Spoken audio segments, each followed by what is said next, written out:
All right, we quickly move to the next one. Momentum and impulse. Momentum and impulse. Right now, a lead bullet of mass with a velocity into a block of mass, given that the lead block can move freely. The final kinetic energy after impact is what? A lead bullet of mass 0.5 is fired with this velocity into a block of mass 0.95. Given that the lead block can move freely, the final kinetic energy after impact is what? What do we have here? We have the mass of the bullet with a velocity of a value is missing there.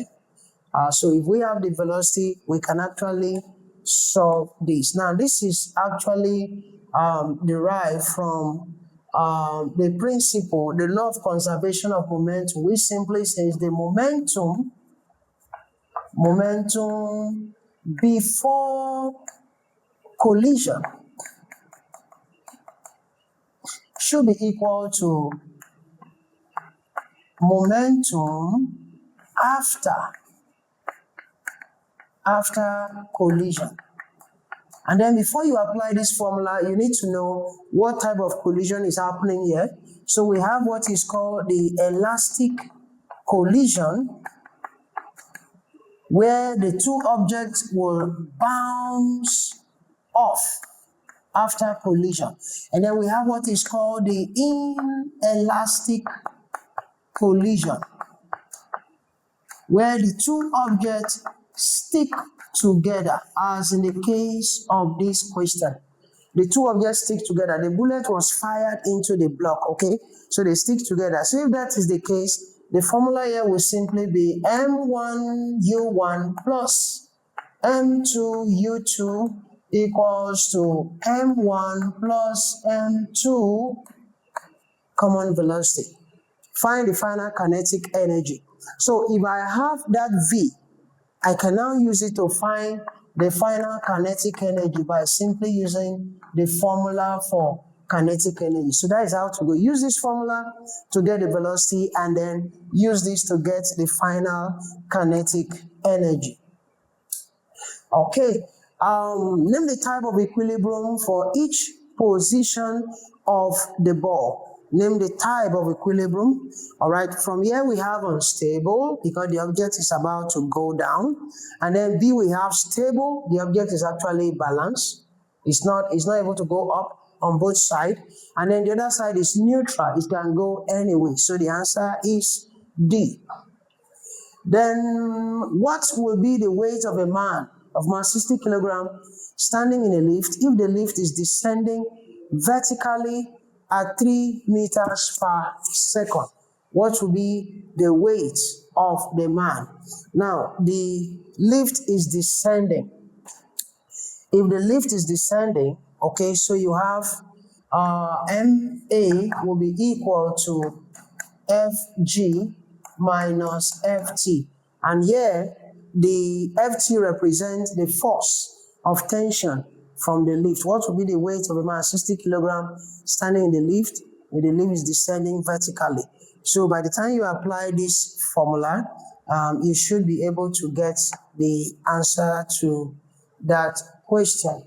A body is moving initially at 4 meters per second. If its impulse after accelerating is 5 meters per second square, after accelerating for 2 seconds is 60 meters per second. What is its mass? Okay, so this is coming from Newton's second law, which relates momentum, okay? That force is equal to mv over t. Now, the product of force and time is called impulse. That is to say, F times t is called impulse and is equal to mv. We are looking for mass, right? A body is moving. We have velocity. If its impulse after accelerating this for 2 seconds is this, what is its mass? Okay. Do we have the velocity? Do we have the velocity? Initially at this. Okay, let's get this right. A body is moving. This is the initial velocity. After accelerating This is the acceleration. So I need to get the second velocity because this is actually change in velocity. I have impulse. So let's go for the second velocity. Now v is equal to u plus at. So the initial velocity is 4 plus acceleration is 5 times. The time is 2 seconds. So final velocity with 5 times 2, 10 plus 4 will be 14 meters per second. So now that I have this, we can get the mass. So how do you get the mass? Let's come back here. Impulse is equal to m into v2 minus v1. So m will be equal to impulse over v2 minus v1. The impulse, according to the question, is 60 over v2 that I calculated is 14. v1 from the question is 4. So 14 minus 4 is 10. And then 60 divided by 10, that should be 6 kilogram. So the answer to this question should be 6 kilogram. Okay, we move to the next one.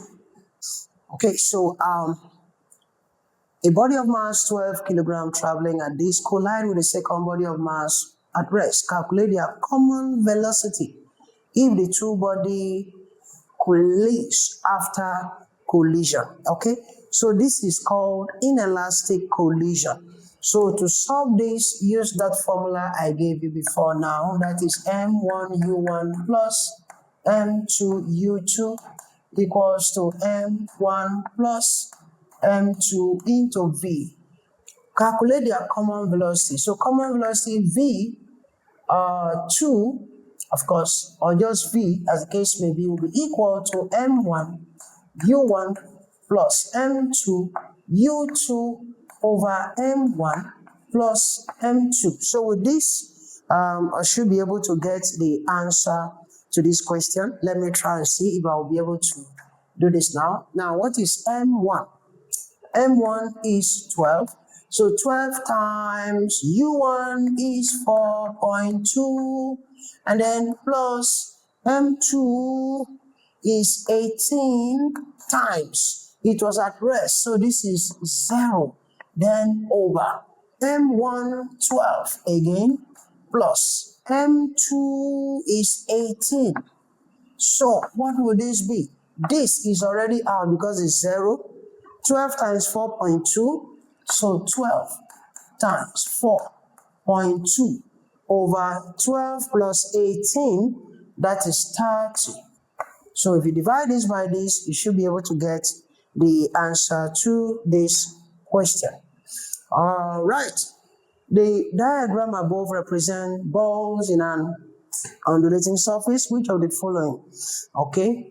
Position represents stable. Of course, from what I saw before, you should know the answer to this. Represents stable equilibrium. Okay. So we have 1, 2, 3, 1, 2, 3, 1, 2, 3. Stable equilibrium. Okay. I think there's a mix-up in this diagram. Stable equilibrium, we actually have 3 to be part of it. This is not stable. This is neutral. So these are the stable equilibrium. Sorry about that. So let's move forward. The movement of a car.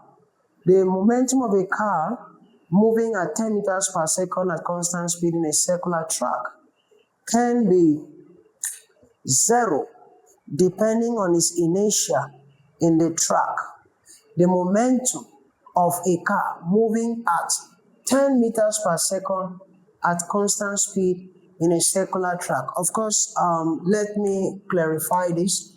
In circular motion, the calculation of velocity is a bit different because we have what is called the linear velocity, and then we have what is called the angular velocity.